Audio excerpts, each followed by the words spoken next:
नमस्कार। आशा है आप सब अच्छे हैं।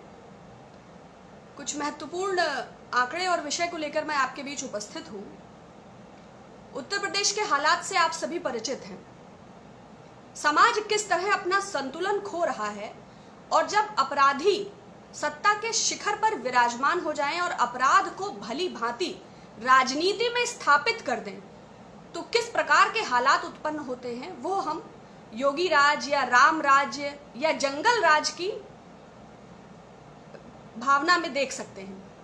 जिस तरह उत्तर प्रदेश में राजनीतिक संरक्षण में सत्ता की मौजूदगी में, वैसे तो 3 वर्षों से ये जारी था, लेकिन विगत अगर हम सिर्फ 1 सप्ताह की बात करें, वरिष्ठ पत्रकार विक्रम जोशी को मॉलस्टेशन, उनकी भांजी को 1 साल से छेड़छाड़ की वो कार्यवाही की कोशिश कर रहे थे।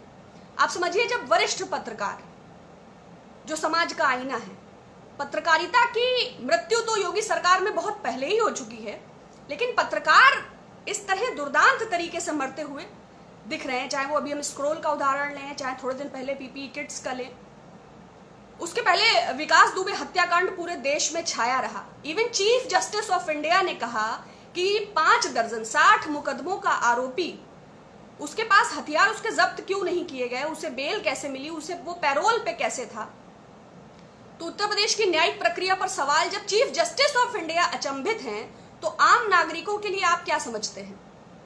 जैसे स्टेशन पर लिखा होता है ना कि अपने जान माल की सुरक्षा स्वयं करें, तो समाज, एक सुरक्षित समाज का जो बेसिक कॉन्सेप्ट होता है कि भाई जान माल की रक्षा, तो आम नागरिक सरकार से इतनी अपेक्षा तो कर सकते हैं। लेकिन राजनैतिक संरक्षण, पुलिस एक मशीनरी है जिसका सत्ता पक्ष द्वारा दुरुपयोग होता है। दुरुपयोग एक विशेष समुदाय को डराने के लिए, विषयों को कम्युनलाइज करने के लिए, खौफ का माहौल पैदा करने के लिए, कुछ विशेष जातियों के अतिक्रमण के लिए।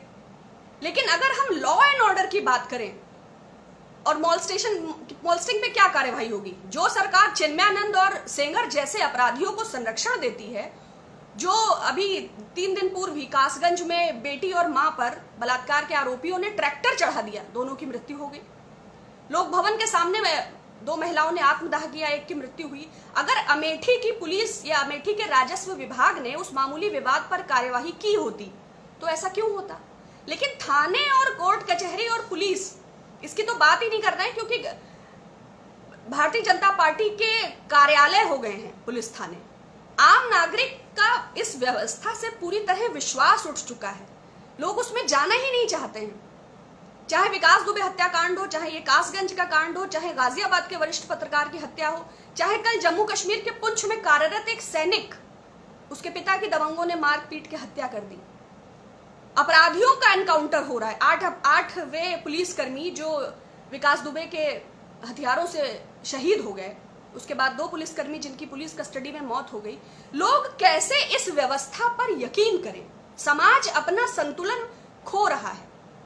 एक और लोगों के सामने जीविका का संकट है, जीविकोपार्जन का संकट है, कोरोना नामक इस आपदा का संकट है। अगर आप कुल जांचों को देखें तो 125 करोड़ देश की आबादी है और अब तक 1,50,75,369 ये ICMR के डेटा के हिसाब से ये टेस्ट हुए हैं। अब आप समझिए कि सरकार टेस्टिंग को लेके कितना गंभीर है, कोरोना संक्रमण को हैंडल करने को लेके कितना गंभीर है, सरकार को बनाने और गिराने को लेके कितना गंभीर है। दूसरी तरफ आप देखें कि असम की बाढ़ में 40 लाख से ज्यादा लोग प्रभावित हो गए, 150 से ज्यादा जानवर की मृत्यु हो गई, 25 लाख से ज्यादा जानवर प्रभावित हैं, 40 लाख मनुष्य, और 100 से ज्यादा लोगों की मृत्यु हो गई। 1 लाख हेक्टेयर खड़ी फसल तबाह हो गई। लेकिन सरकार ऐसी आपदा की ऐसी कठोर स्थिति में, जहां 80 करोड़ आदमियों को 5 किलो चावल पर केंद्रित कर दिया है, सरकार भव्य मंदिर बना रही है। अब उत्तर प्रदेश के राम राज्य में भगवान राम ही रक्षा करें। कभी कभी लगता है कि राम इस राज्य से पलायन कर चुके हैं। मंदिर जन भावनाओं का विषय है। हम वह धर्म है जो नर ही नारायण पर विश्वास करते हैं। एक ओर हम ईश्वर की बनाई संरचना, हर हृदय में ब्रह्म है। यदि हम नर की ही सेवा नहीं कर सकते हैं तो हम नारायण प्राप्ति का द्वार क्या है? और कण कण में ईश्वर है, कण कण में परमात्मा है। लेकिन 3 दशक की लड़ाई लड़ी है भारतीय जनता पार्टी ने, तमाम खून खराबा, दंगे फसाद, उनका एजेंडा है मंदिर को स्थापित करना। भारत तो भूमि रही है मंदिरों की। अगर आप भुवनेश्वर गए हो तो सिटी ऑफ टेम्पल्स, एक से एक मंदिर है। अगर आप तमिलनाडु में अकेले 30,000 से ज्यादा मंदिर हैं। अगर आप मीनाक्षी मंदिर गए हो तो इतना ग्रैंड मंदिर, 33,000 प्रतिमाएं मात्र मीनाक्षी मंदिर में है। आप हिप्नोटाइज हो जाएंगे, आपको लौटने की इच्छा नहीं होगी। तो मंदिर हिंदुस्तान का विषय नहीं है। क्योंकि माननीय मोदी जी इतना कुंठाग्रस्त हैं, इतना नेगेटिव एनर्जी ड्रिवन है, इतना पावर हंग्री हैं, सत्ता का इस कदर उन्हें नशा है कि उन्हें human life, dignity of human life या सोसाइटी या सोशल स्ट्रक्चर या ह्यूमन डिग्निटी, ह्यूमन बिहेवियर, इन बेसिक विषयों में दूर दूर तक कहीं उनकी कोई रुचि ही नहीं दिखाई देती। जब समाज अपना संतुलन खो, आपने देखा होगा शुभम मिश्रा नाम के एक लड़के का कुछ दिन पहले वीडियो वायरल हुआ। एक कॉमेडियन को धमकी देने के लिए उसने वो वीडियो बनाया था। मुझे नहीं पता वो किस माँ का बेटा है, किस बहन का वो भाई है और किस समाज का वो प्रतिबिंब है। सिलेबस में 30% से ज्यादा आजादी का पूरा इतिहास हटा दिया गया है ना, बहुत सारी चीजें हटा दी गई, रोग लक्षण संरक्षण। तो व्हाट्सएप यूनिवर्सिटी के ज्ञान से ये शुभम मिश्रा जैसे पैदा हो रहे हैं, जिन युवाओं के हाथ में कॉपी कलम किताबें होनी थी।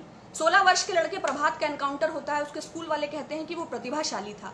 अगर युवाओं के हाथ में रोजगार नहीं होगा तो अपराध जगत की ओर उनका डिक्लाइनेशन होगा, और अगर वो अपराध जगत की ओर मुड़ते हैं तो ऑब्वियस सी बात है कि जान माल की सुरक्षा स्वयं करें। सरकार उसमें सक्षम नहीं है, क्योंकि सरकार की प्राथमिकताओं में ना तो युवाओं के लिए रोजगार है, ना अर्थव्यवस्था की मजबूती है, ना व्यापारों को सहायता देना है।